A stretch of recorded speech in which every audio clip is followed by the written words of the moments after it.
السلام نے لگایا تھا نا موت کے فرشتے کو تھپڑ وہ واپس آیا تو شاید روایت میں یہ ہے کہ انہوں نے پوچھا پھر کب، انہوں نے کہا پھر بعد میں، تو انہوں نے کہا مرنا تو پھر ہے ہی نا، ابھی نہیں تو کل جائیں گے. تو موت تو برحق چیز ہے، اور کرونا سے نہیں مرے کسی اور چیز سے مر جاتا ہے آدمی. اور بالفرض اگر ڈر بھی جائے، الحمدللہ موت سے ہم نہیں ڈرتے، موت سے نہیں ڈرتے، اللہ کا شکر ہے. اب اللہ امتحان نہ لے لے کہیں کوئی پھندا بندہ اوپر سے آ جائے کہ بھائی تو نے بڑی دعوے کیے تھے، بس اللہ تو جانتا ہے، ہم جانتے ہیں. اگر یہ جھوٹ بھی ہے تو اسی کو قبول کر لے تو ٹھیک. بعض دفعہ اللہ کی طرف سے آزمائش آ جاتی ہے نا کہ تم نے کہا تھا میں ڈرتا نہیں ہوں تو چل. لیکن ابھی فی الحال جو کیفیت ہے اس کے حساب سے بات کر رہا ہوں. ڈر اس بات سے ہے کہ مرنے کے بعد ٹھکانہ کہاں ہوگا، تو اس لیے مہلت مانگتے ہیں کہ اللہ ہمیں اپنے اعمال کا پتہ ہے کہاں صحیح ہے، اللہ ہمیں توفیق دے دے تھوڑا سا، شاید سدھر جائیں کچھ آگے چل کے. اور ظاہر ہے 100% سدھرنے کا دعویٰ تو کوئی بھی نہیں کر سکتا، ایمان خوف اور امید کے درمیان ہی ہے. تو اس لحاظ سے موت سے ڈرنا ایک الگ چیز ہے، لیکن ویسے اللہ کا شکر ہے موت سے ڈر الحمدللہ نہیں لگتا. اور ایک مثال دے رہا ہوں، اگر کسی کو ڈر لگتا بھی ہے موت سے تو بھی یہ بزرگی کے خلاف نہیں ہے، یہ خوب سمجھ لو. اس لیے کہ موت سے ڈر بعض دفعہ دل کی کمزوری کی وجہ سے بھی ہوتا ہے. ایک انسان دنیا کو مسافر خانہ سمجھتا ہے، اللہ سے محبت بھی ہے اس کے دل میں، وہ چاہتا ہے اللہ سے ملاقات ہو جائے، دنیا کے بکھیڑوں سے نکلوں، آخرت کی نعمتیں ملیں، لیکن دل کمزور ہوتا ہے بعض دفعہ. جب کسی کا دل کمزور ہوتا ہے تو وہ ایک ایسا کام جو تھوڑا سا یعنی اس سے ہٹ کر ہو، عام معمول سے، اس سے وہ ڈر لگتا ہے اس کو. یہ ہوتا ہے نا، بہت سے نیک لوگ ہوتے ہیں وہ ڈر رہے ہوتے ہیں. جو اب دیکھو جو بڑے بڑے ڈاکو ہیں، بڑی بڑی کارروائیاں کرتے ہیں، اگر یہ موت سے بہت زیادہ ڈرتے تو یہ ڈاکو بنتے ہے؟ بھائی ڈاکو تو بہادر آدمی بنتا ہے جو موت سے نہیں ڈرتا، لیکن ان کا آخرت پر ایمان نہیں ہوتا.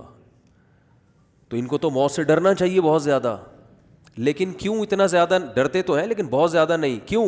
دل مضبوط ہوتا ہے. تو غیر مسلم بھی بہادر ہو سکتا ہے. اور اگر کسی کا آخرت پر ایمان ہے، اسے پتہ ہے مجھے گولی لگے گی میں جنت میں جاؤں گا، شہید ہو جاؤں گا میدان جنگ میں، لیکن اسے ڈر لگ رہا ہے، تو یہ ڈر اس کی علامت ہے کہ آپ کا دل کمزور ہے، اعصاب کمزور ہیں. اعصابی کمزوری کی وجہ سے بھی انسان کو ڈر زیادہ لگتا ہے، اندھیرے سے میں ڈر جاتا ہے وہ، حالانکہ نیک ہوتا ہے. تو یہ بھی ممکن ہے بالکل. تو ایک مثال آئی تھی بڑی اچھی ذہن میں. اب اگر کوئی میدان جنگ، ہاں حدیث میں آتا ہے کہ جو بزدل ہے اور پھر بھی جہاد کرے اسے دگنا اجر ملتا ہے. بزدل آدمی کو میدان جنگ میں لڑنے کا دگنا اجر ملتا ہے، حدیث میں آتا ہے. کیونکہ بہادر کو تو مزہ آ رہا ہے لڑنے میں، جو بزدل ہے اس کو مزہ نہیں آ رہا، وہ بس اپنے نفس کو مجبور کر رہا ہے، بھائی اللہ کا حکم ہے لڑنا ہے. ادھر سے دھماکہ ہوا، ایک دم کانپنے لگا، بھاگتا نہیں ہے، لیکن یار اسی خوف میں جاؤں گا تو اجر تو ڈبل ہوگا کہ نہیں ہوگا. اب اللہ کی راہ میں لڑ رہا ہے تو یہ لڑنا اس کی علامت ہے کہ نیک آدمی ہے. اگر نیک نہ ہوتا تو بھاگ جاتا، لیکن ڈر بھی رہا ہے. موسیٰ علیہ الصلاۃ والسلام نے جب لاٹھی کو زمین پہ پھینکا فرسٹ ٹائم، پہلی مرتبہ، وہ سانپ بن کے دوڑنے لگی. قرآن کہتا ہے موسیٰ علیہ السلام بھاگے ہیں، ولم یعقب، پیچھے مڑ کے بھی نہیں دیکھو. اب کوئی کہ یہ کیسے بزرگ ہیں، یہ سانپ سے ڈر کے بھاگ رہے ہیں. اور سانپ بھی کوئی جنگل کا نہیں ہے، اللہ ہم کلام ہو رہا ہے، اور اللہ ان سے کلام کر کے خود لاٹھی کو سانپ بنا رہا ہے. معاذ اللہ معاذ اللہ، ان میں تو توکل ہی نہیں ہے. بھائی جس اللہ نے لاٹھی کو سانپ بنایا ہے وہ اللہ آپ کو ڈسوانے کے لیے تھوڑی بنایا ہے. یہ ساری تقریر چل سکتی تھی کہ نہیں چل سکتی تھی وہاں پہ؟ کیا ہو گیا بھائی، بول لو یار.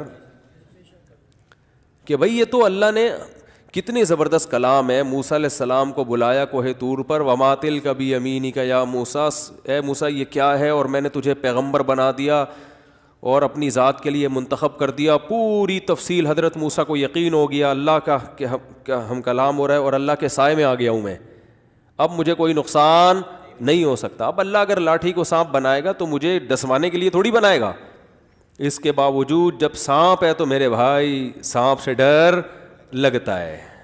حضرت موسیٰ جیسے بہادر آدمی جن کا اتنا مضبوط دل تھا، پیغمبر تو بہت بہادر ہوتے ہیں، تو حضرت موسیٰ کی تو صحت بھی بہترین، کوئی اعصابی کمزوری، دل کی کمزوری کا تصور بھی نہیں ہو سکتا، اور ایکسٹرا آرڈینری بہادر تھے.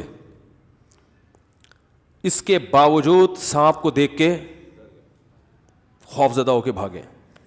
اور قرآن کہہ رہا ہے ایسا فرار ہوئے ولم یعقب، پیچھے مڑ کے بولو نہیں دیکھ. اب کوئی کیا یار توکل ہی نہیں ہے. وہ بھائی سانپ ہے یار، انسان ہے، فطرت ہے.